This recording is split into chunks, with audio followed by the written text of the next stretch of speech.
Do you always have enough money in the bank for all of your regular expenses? So Beatrice asked this great question: how to pay myself every month if there's no money in the bank to pay for regular expenses? This is such a great question, because paying yourself should absolutely be a priority. If you're not paying yourself, it means that your business is not a business, right? It means that it's a hobby. People don't start a store intending for it to be a nonprofit organization, right? I know that wasn't your intention. So I'm going to tell you exactly how do you right this ship? How do you take a retail business that can't pay its expenses, including its owner, and fix it? You do it by plugging the holes that are currently leaking cash from your store. It's literally like money is just falling between your fingers. And it's critical. If your business isn't able to pay you, then you have holes, and there's 4 separate areas of your store that you have to look at. The first one you have to start with is your finances, your margin, your cash flow, your profit. Have you looked at that? That's usually where the most money is leaking through. And it's because it's the part that most often people don't want to look at.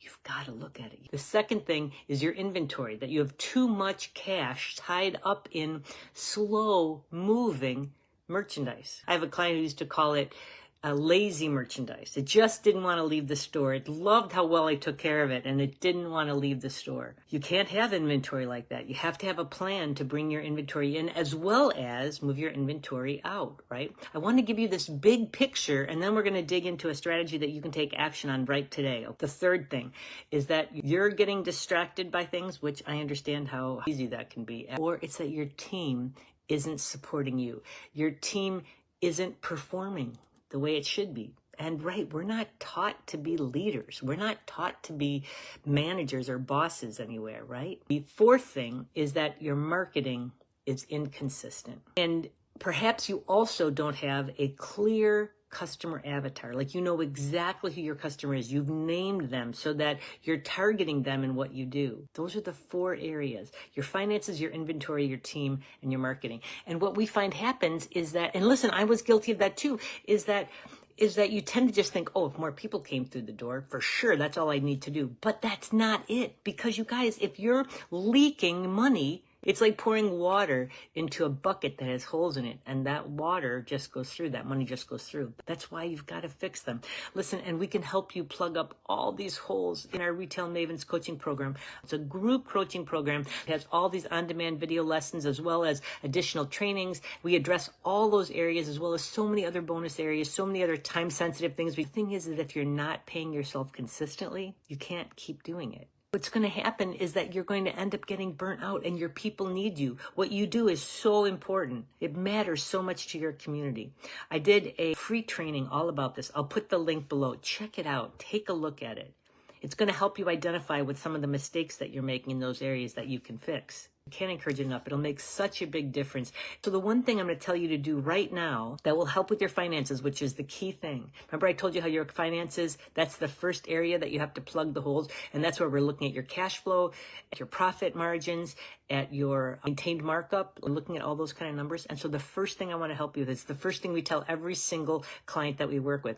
And that is to raise your prices. Now listen, I speak all over, and when I suggest this to people, the first thing they do is their eyes roll in the back of their head. You don't understand. I can't do it. My vendors price things and I can't change the prices. What I'm talking about is that the average of all of your inventory should be marked up to 60%. In most cases, 90% of the stores watching this, it applies to you. There are absolutely a few types of stores that it doesn't apply to. So ask me below and I'll help you. Like musical instruments is one, for example. You can't get high markups in that. Pet food, you can't get high markups in that, but you can get high markups in other things. I always use the example of Lego and how in toy stores, the big boxes of Lego, the big kits, those are the same price everywhere. You can't raise those prices, but you can raise the prices of the little keychains and those little things like that.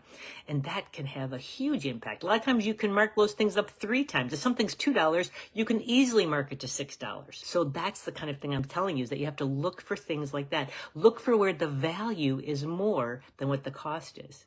The other thing I'll have people say is, well, I'm not going to take advantage. You're not taking advantage of people. You are creating a sustainable business, one where you can thrive, not just survive. It's amazing how many people just double their prices. And you can't do that. That's only a 50% markup. You've got to get much closer to 60. The point is that when you do this, when you mark that up right away, this will immediately add cash to your margin. Look around your store and look at each individual item. Imagine getting $1 or $2 more for every single one that you sell. And by doing this, I'm telling you, Beatrice, that you will be able to pay yourself. That is going to make such a huge difference. It'll make such a big difference. You'll have much more money to be able to pay all of your expenses, pay yourself, and even take a profit. That's so true. So here's my challenge to all of you, not just Beatrice, to make sure that you go out now and you start with your best-selling items. Can you mark those up just a little? Can you take an extra $1 or $2 on them? Start with the best-selling ones and then go from there. It will make an immediate difference. Try to get a 2.5 markup on all those goods. If nothing else, aim for 2.2. But gosh, you've got to get to 2.5. It's what we tell everybody. Do it right now and then come back and let me know how it goes. Or let me know what other ideas, what other concerns came up, what other obstacles came up. That's what we're here for, is to help you bust through those obstacles. Everything we teach is scientifically proven. We know it works. We know it increases your sales. Absolutely. We've been teaching this now for decades. People don't notice that your prices have gone up. They don't. Take a look at the training I'll put below. It's short, it's quick, and it's really insightful at pointing out some of the struggles that I'm sure you've had and that you can turn around. We are here to help you become richer retailers in every sense of the word, Beatrice, not just in your finances, of course there, but also in your peace of mind and in not feeling overwhelmed. We're here to help with all of that. It's an honor, it really is. If you have any questions, don't hesitate to reach out. Love you. Happy retailing.